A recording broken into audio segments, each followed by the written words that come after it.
Kafolo, au rythme de la vie normale, les attaques terroristes ayant baissé grâce à la présence militaire renforcée. Les menaces persistent cependant, ici comme à Téhini, et les populations encore tétanisées par la peur vaquent timidement à leurs activités champêtres.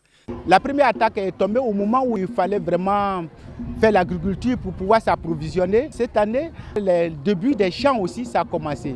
Donc ça a mis beaucoup de cultivateurs en retard.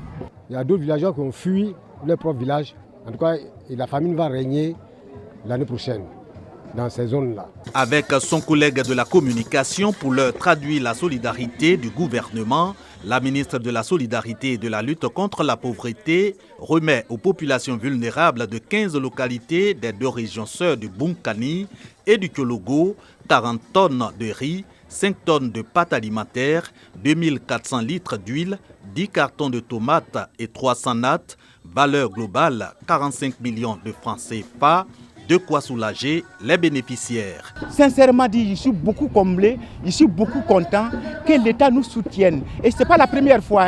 Ça prouve que l'État ne nous a pas oubliés, parce que la population a souffert.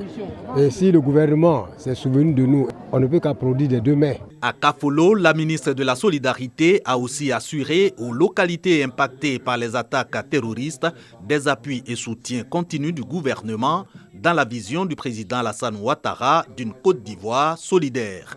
Engagé sur la voie de l'édification d'une nation solidaire, comme le veut le président de la République, son Excellence Alassane Ouattara, une nation qui offre les mêmes chances à tous ses enfants, surtout aux plus vulnérables, le gouvernement exhorte l'ensemble des Ivoiriens à s'engager dans cet élan pour faire de la solidarité une valeur nationale.